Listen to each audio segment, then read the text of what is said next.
You were taught, with regard to your former way of life, to put off your old self, which is being corrupted by its deceitful desires, to be made new in the attitude of your minds, and to put on your new self, created to be like God in true righteousness and holiness. That's Ephesians 4:22 through 24. Hello, everybody. I'd like to welcome you to Sobriety and Silver. This channel is dedicated on getting somebody sober, plain and simple. I also like to stack silver, hence Sobriety and Silver. So in today's video, before I get started talking about forgiveness, I want to show you guys something amazing that I received from a fellow content creator and his family. And I was just blown away when I opened the package. Littlefoot. Before I show you this, I want to read you the letter. If you have not watched Littlefoot, a great channel. I've mentioned him before. It's Littlefoot Silver Stacker. But he sent a letter along with the package, and it says, Sobriety and Silver. Littlefoot asked if I could draw you a little something to show our love and appreciation for your channel. He showed me your emblem, and what you see is what I come up with. I hope you appreciate it. Boy, do I. Wait till you see this. Thank you for sharing your journey, and may God continue to bless your progress. Yours, Red Roberts, a.k.a. Littlefoot's other half. Look at this. This is absolutely amazing. It's got a glare on it, guys. Look at that. That is beautiful. Excellent, excellent job. Phoenix rising from the ashes to begin a new life, out of the darkness, out of the ashes. And what it says on it, if you couldn't read it, it says, our greatest glory is not in never failing, but in rising every time we fall. Confucius.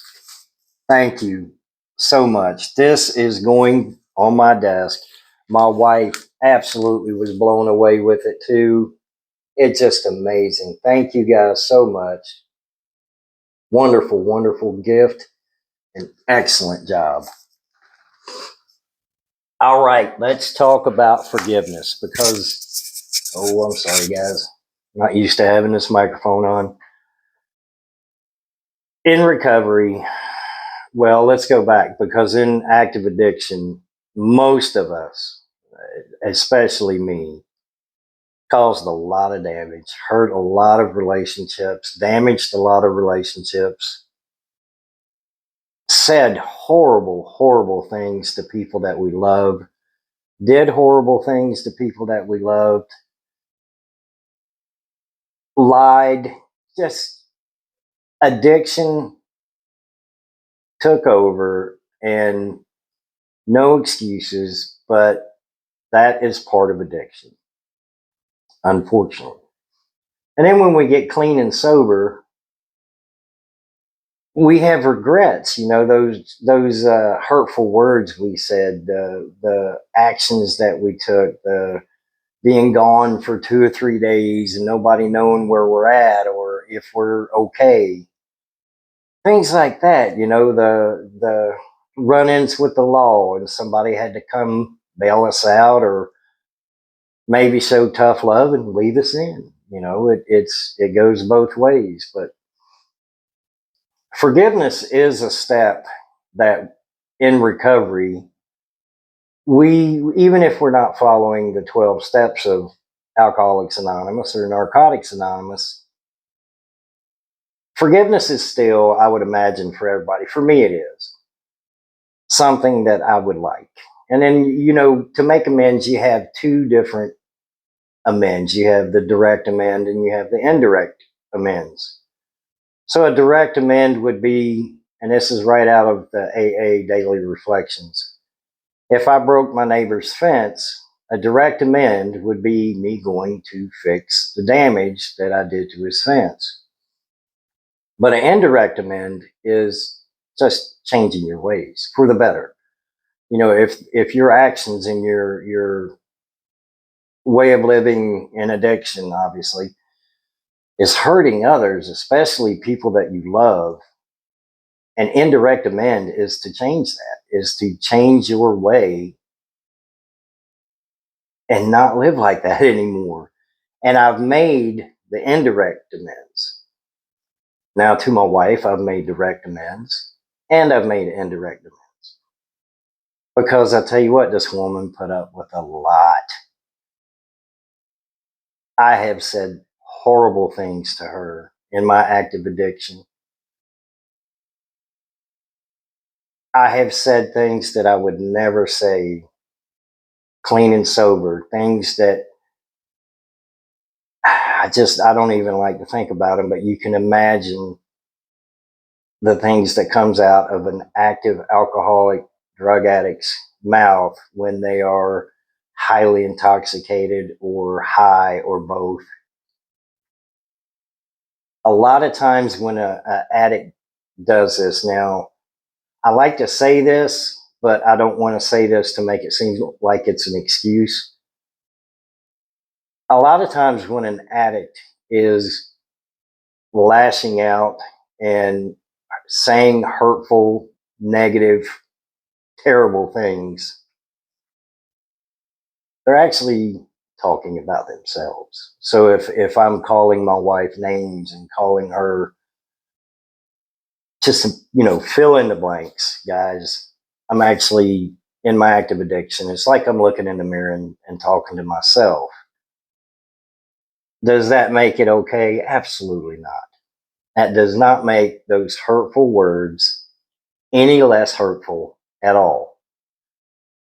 So to make direct amends to her was to actually sit down and apologize and, do my best to show her or to make her understand, not make her understand, that didn't come out right, but for her to understand that that person that was saying those hurtful, nasty things was not the guy sitting in front of her right now or sitting in front of you right now.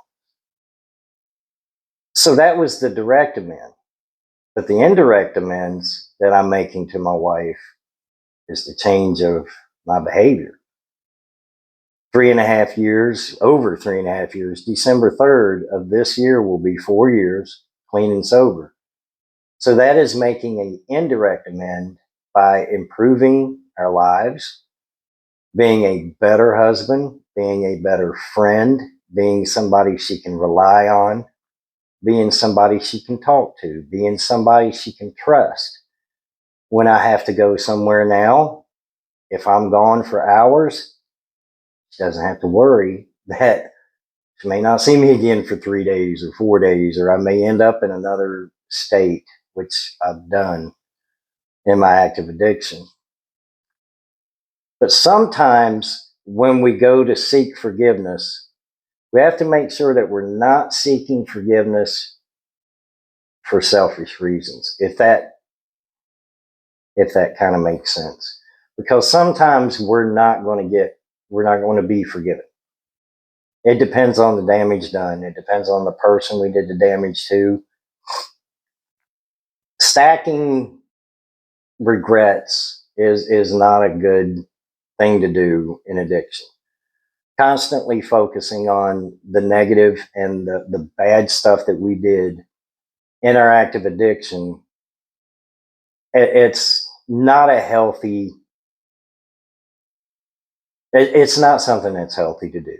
Okay. If we have regrets, which I have tons of them, I have so many regrets and I've hurt so many people, but I do understand that I can't get forgiveness from every one of them. So I have to move on. I can't let that regret of not getting the forgiveness from somebody affect my recovery tomorrow. I can't dwell on it. I can't harp on it. I can do the best I can to make indirect amends, change my ways, change who I am, be a better person, be a better husband, be a better friend, be a better employee, be a better somebody someone can trust. But the people who have already experienced that previous you, that former you, they may not forgive you. And they may be happy for you, be like, good, I'm really glad that you've changed your life and you've, found a new way to live, but they just may not want to have anything to do with you.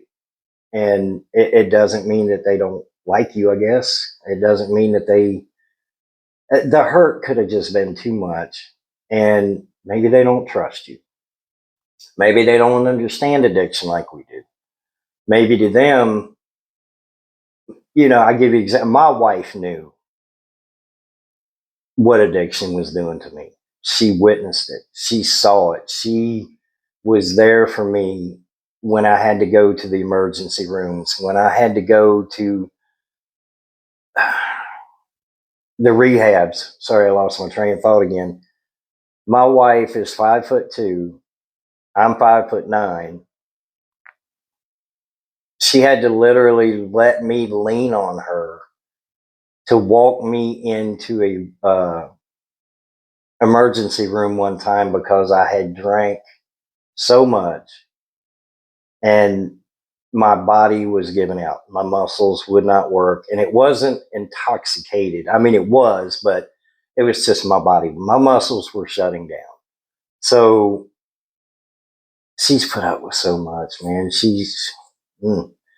But that goes back to the forgiveness. I know and truly believe that my wife has forgiven me, not only through direct amends, but indirect amends. So when you're seeking forgiveness, don't rush it. Don't force it. Don't, if the opportunity comes for a conversation about it, great. If the conversation is not going the way you want it to, don't push it. Don't, because that regret and that being turned down for forgiveness may affect your sobriety. You may take that as a negative step in sobriety, and it is absolutely not, because not everybody's going to forgive us. Just that's life. It is what it is.